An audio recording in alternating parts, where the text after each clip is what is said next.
Hi guys, I'm Abimbola Kuti. In case you join me for the first time, welcome to my YouTube channel called Abby's Corner.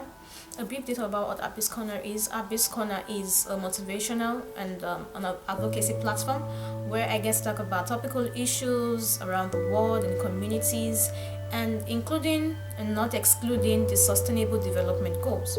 The Sustainable Development Goals are those goals that the United Nations hope to fulfill before the year 2030, and it's our responsibility as individuals, as a government, as a community, as youths out there, to make sure we fulfill these goals.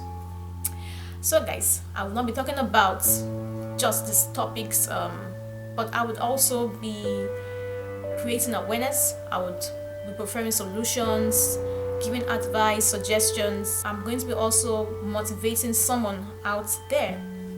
So guys, feel free to subscribe to my channel, like, comment, give your suggestions, and also click on the notification button so that you get details, or you get updates each time I upload a video to my channel.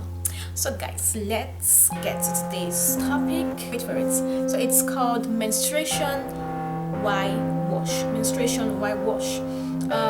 So I would just I want to just explain what wash means. Wash means water, sanitation, and hygiene, and it's actually centered on the sustainable development goal 6, which is clean water and sanitation.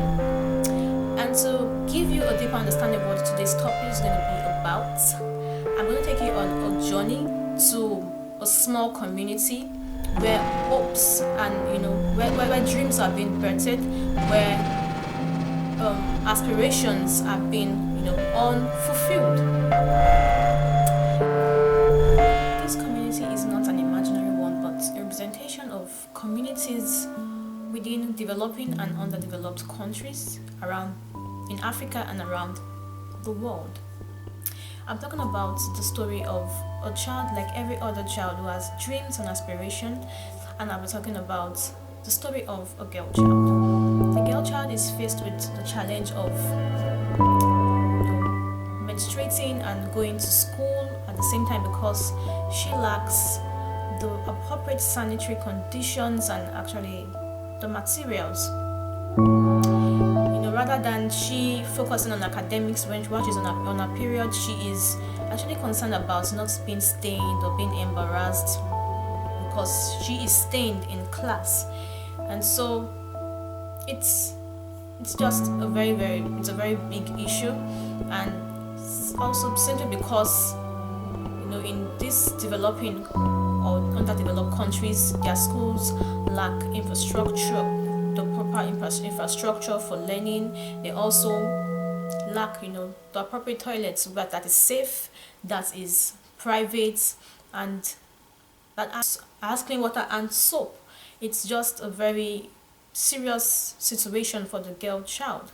I remember when I was a teenager, when I was still in high school, I was always very concerned. Each time I was actually seeing my period, I was concerned about not being stained, and I always make several checks. Sometimes I tell my friends to check if my skirt is being stained, and I know how I know the feeling. There are times that I'll have to tie I'll have to tie sweater on my waist. I know every girl has actually been through that. So yeah, it's just something very serious, and it's something that needs to be discussed. And I also remember while I was a teenager, and even while I was in my early 20s, I always made the mistake of not calculating my period, the dates of my period, and it's the times that I would be unexpectant and would not carry extra pads in my handbag, and sometimes I get stained, that I get embarrassed because I get stained, and that's because I lack certain information about managing my menstrual cycle, that's calculating dates and all of that. It's just something that is actually very important for the girl child, especially in these communities. I'm gonna actually surprise you. I read a report that talked about certain communities where they do not talk about the topic menstruation because it's seen as like a taboo. It's seen as a topic that can't be discussed, and so it affects the way menstruation is being managed, where menstruation is being perceived in such societies. I'll be reading a report to you. um, the report is actually by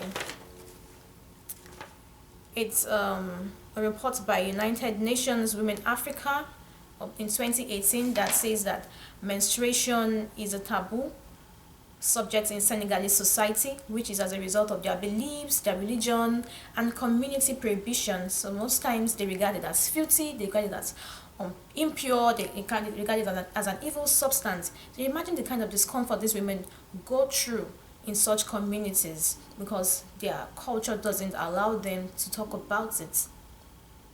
And yeah, it's just a lot. There's another report by WHO and UNICEF in 2017 that says 4.5 billion people lack safely managed sanitation services.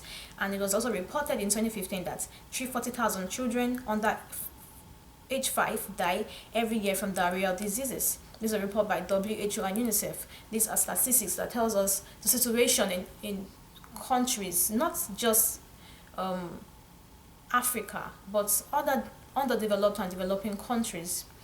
And it's just so it's a very serious issue.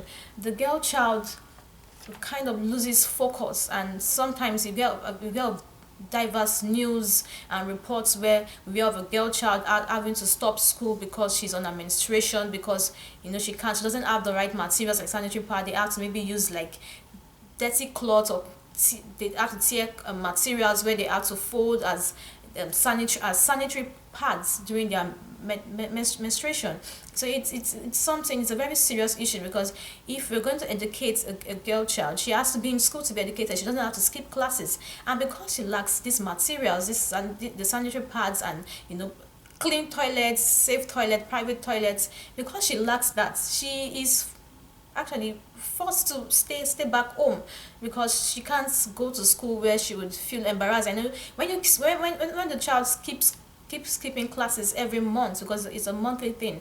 When she keeps skipping classes every month, she loses concentration, and then how is she being educated or being empowered? So it's a very, very, very, very important topic to actually talk about.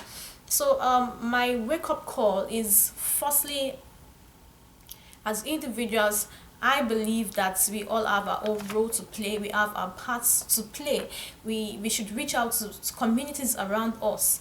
I believe that to achieve, or for us to have a forest, it has to start with like tiny little seeds being planted, and it's at the end of the day it germinates and it grows and becomes a very big forest. And so it's our responsibility as private individuals to reach out to smaller communities, NGOs, reach out to smaller communities, reach out to these people who are in need, provide them with sanitary pads, provide them with sanitary materials, try to educate them on their menstruation, on how to calculate the cycle. Thank God for technology today, where we have you can download apps that could help you monitor your menstrual cycle, so and you're prepared on when you're going to see when next you see your period. So it's important. And for those communities, underdeveloped communities, developing communities that do not have technology or internet, they could also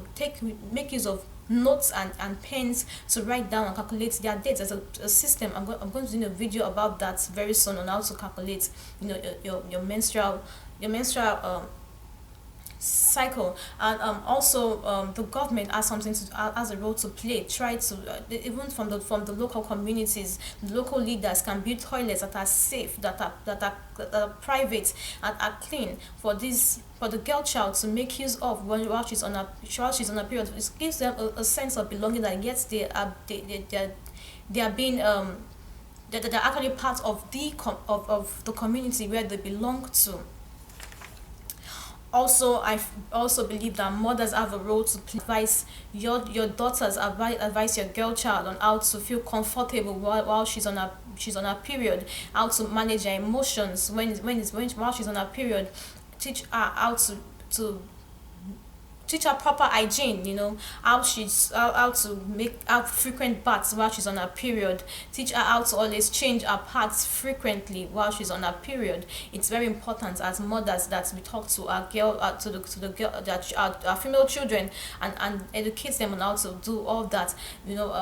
Even as individuals, we could set up, a platform, or set up avenues where we could go educate young girls in secondary schools, in colleges, on menstruation, on menstrual education. It's actually very, very, very, very, very important. um Actually, it's just as it's just something that we need to do. We need to take note of that. It's Yeah, it's just that, it's just so alarming that, people, the girl child is actually going through things like this in developing and underdeveloped countries. And it's actually something that we should take note of as individuals. Try to reach out to these women, to the girl child in these countries. So, guys, that would be all today. But let me leave you with something, and that is, that even great nations, great countries, those big countries, great countries, they have within them smaller communities that have big problems. So it's not about saying you are maybe you're in Abuja, or maybe you're in Lagos. It's a place, an eyebrow society. Look within, because there are other smaller communities that needs help, that they actually need help. They need materials, they need sanitary pads, they need help. So do not think because you're in a particular country that is, that have the right infrastructures, that have, perfect infrastructure. If I don't think there's any perfect infrastructure, but if you're in a community that you feel, okay, this place is a very, very big community, and you feel this country won't you feel this country has it all. But please, let me tell you, it's not a surprise. It's something that you must know, that within these big countries there are smaller communities that are lacking basic, essential, their essential needs. So, guys, it's actually nice, talking to you on this topic today. So please guys, do not forget to subscribe to my channel, Abby's Corner. Make sure you subscribe and hit on the notification button. And let me leave you with this also. It's a United Nations slogan that says, I act, we impact, when now. So now is that time that we need to impact our society, our immediate community. Now is the time that we need to reach out to someone out there, whether through information, through providing materials. Just reach out to someone out there. So thanks for watching. I love you guys.